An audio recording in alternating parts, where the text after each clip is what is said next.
Chapter 443, A One-Man Performance. The visitor was a man in a dark green postman uniform. He smiled at Klein in a fawning manner. "Are you Mr. Sherlock Moriarty?" he asked. "Yes." Klein could vaguely guess the purpose of the other person's visit. The visitor raised his right hand and handed over a palm-sized item that was wrapped in layers of black gauze. "Please sign and accept your package." Klein deliberately revealed his doubts. "Shouldn't you give me a slip and let me go to the corresponding post office for collection?" The Lone Kingdom's postal system was a perfect replica of the Inti system, and even the flaws were copied quite significantly. Anything that couldn't be stuffed directly into the mailbox, no matter what it was, would only be given a collection slip by the postman, making the recipient go through the hassle of collecting it himself.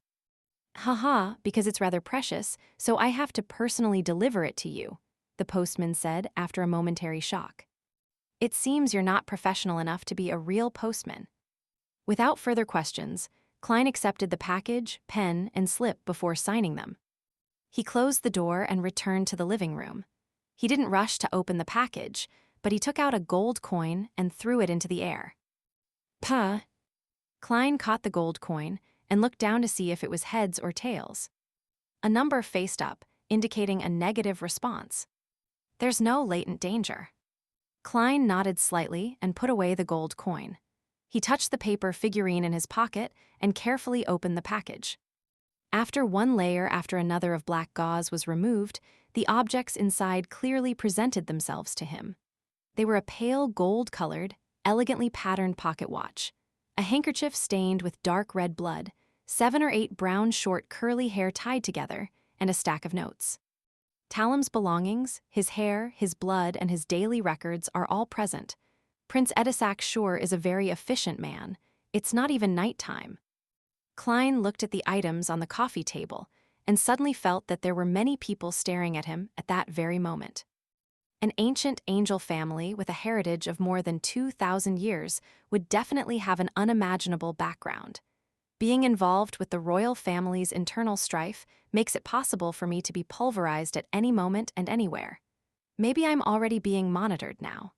I have to appear mediocre and useless enough to ensure my safety. Klein had already decided what to do, so he took his time checking the pocket watch, handkerchief, and hair. During this process, his spiritual intuition didn't give him any warnings, nor did it prevent him from attempting divination.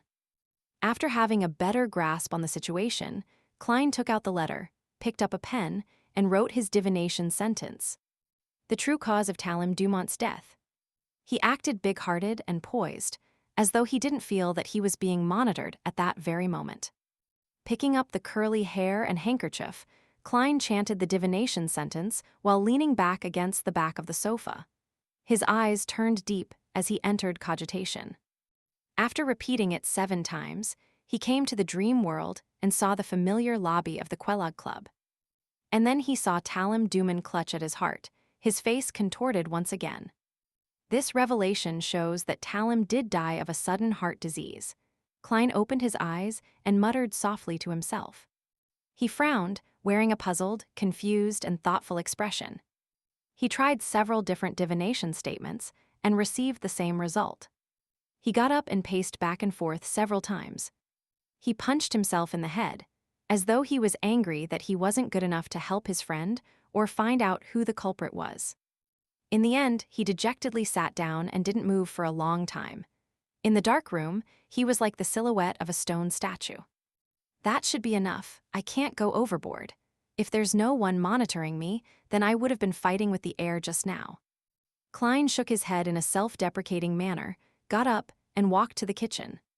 After dinner, he seemed to perk up again before he read the stack of notes carefully, including what Talam had done and who he had met on the day and the days prior to his death. Home, Red Rose Manor, Quelog Club, Viscount Conrad's mansion. There's nothing out of the ordinary about it. Klein picked up a sharpened pencil and drew circles, marking out the places he would visit and the targets he would ask about in the next few days. After doing all of this, he let out a long sigh. Without confidence, he packed up his things, washed up, and went to bed. In the middle of the night, when the red moon was hidden by layers of clouds, Klein suddenly opened his eyes and woke up. He got out of bed, opened the door slowly, and went into the bathroom next door, hiding himself with a paper figurine substitute in the process. Walking 4 steps counterclockwise, he arrived above the gray fog and sat down at the seat which belonged to the fool. His eyes had become clear, no longer dispirited, dejected, and pessimistic. Soon after, Klein took the blood-stained handkerchief from a hidden pocket in his pajamas made out of old clothes. When he was packing his things, he had used his Beyonder powers as a magician to hide the handkerchief on his body. After taking a deep breath, Klein conjured a pen and paper, and he wrote down the divination sentence that was no different from the beginning. The true cause of Talem Dumont's death. After he repeated it 7 times with his body and mind in peace and quiet, he leaned back in his chair with the paper and handkerchief in his hand and fell asleep in the silent and empty old palace. In a gray, separated, and illusory world, Klein saw a completely different scene from before. Presented before his eyes was a palm-sized wooden puppet, carved with eyes, a nose, and a mouth. There were a few drops of dark red blood on the puppet's body, giving it a demonic appearance. A palm stretched out. The skin was white and exquisite, smooth and beautiful, with 5 slender and delicate fingers that accentuated the hand's flesh and bones. The most eye-catching thing was a unique ring with an inlaid sapphire on the hand's pinky finger. The hand's index finger was wreathed in black flames as it pointed at the heart of the wooden puppet. Without a sound, the scene shattered and Klein woke up from his dream. His initial judgment wasn't wrong. Talem had died under a curse. But there was a problem. He had already seen the scene of the curse happening, so why wasn't the scene displayed in its entirety? The mysterious space above the gray fog is able to get rid of all interference. Klein was puzzled for a moment. Normally speaking, receiving a revelation that too abstract and easy to misread was a problem with his limited divination abilities. It meant that the difficulty of the matter he was divining was too high and that it had nothing to do with the gray fog.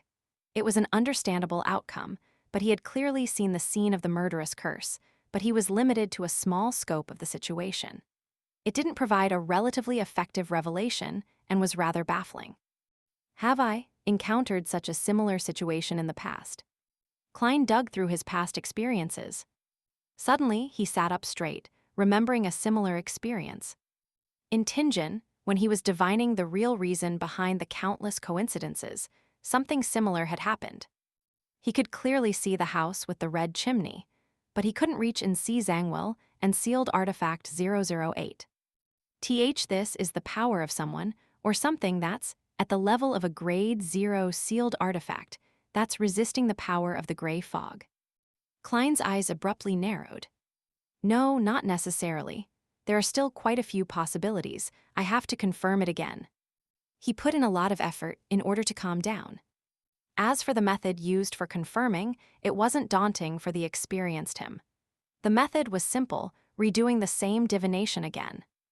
If the revelation doesn't change, it means that things aren't so terrible, and if divination is no longer successful, then something around the target or the target is resisting the gray fog to some extent, like 008.